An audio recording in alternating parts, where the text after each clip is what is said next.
The Dark History of Nutmeg, Spice, Slavery, and Bloodshed by Azlan Adnan, a spice more valuable than gold. Nutmeg, the fragrant spice that now evokes cozy kitchens and festive bakes, once fueled empires, provoked wars, and drove a centuries-long campaign of violence and subjugation. Behind its warm, aromatic appeal lies a grim legacy of colonial greed, forced labor, and mass slaughter. This story begins in the Banda Islands, a remote volcanic archipelago in present-day Indonesia. These tiny islands were the only natural habitat of the nutmeg tree, Myristica fragrans, from which two highly prized spices are derived: nutmeg itself, the seed, and mace, the lacy red aril that surrounds the seed. The Bandanese had traded both with Arab, Indian, and Chinese merchants for generations.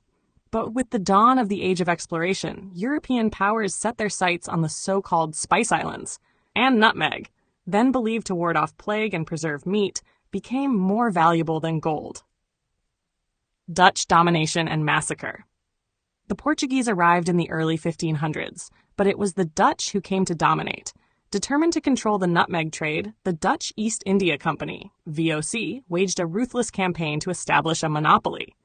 In 1621, after failing to coerce the Bandanese into exclusive trading agreements, the Dutch, under the command of Governor-General Jan Pieterszoon Coen, carried out a genocidal massacre.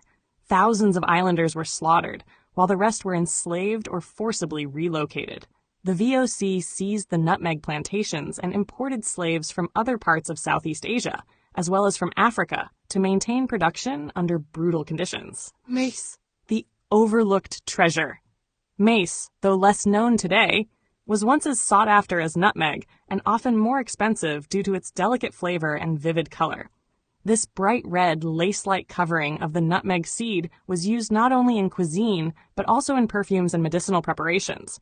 The colonial powers exploited both spices mercilessly. Each nutmeg fruit held two separate fortunes, one in its seed and one in its aril, and both were drenched in blood.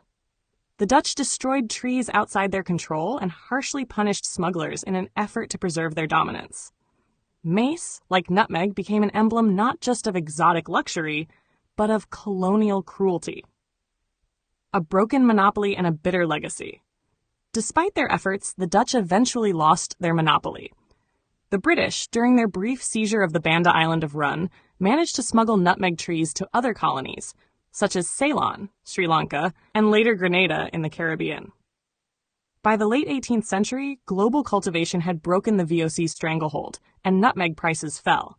The Dutch monopoly, built on terror and bloodshed, crumbled. Today, mace and nutmeg are inexpensive pantry staples, their past obscured by commercial anonymity. Yet each pinch of spice carries a legacy of empire, exploitation, and erased civilizations. The Banda Islands are no longer the epicenter of the global spice trade, but they remain a silent testament to the heavy cost of European expansionism. Recognizing the dark history of nutmeg and mace is a step toward understanding how global commodities have too often been built on the backs of the powerless.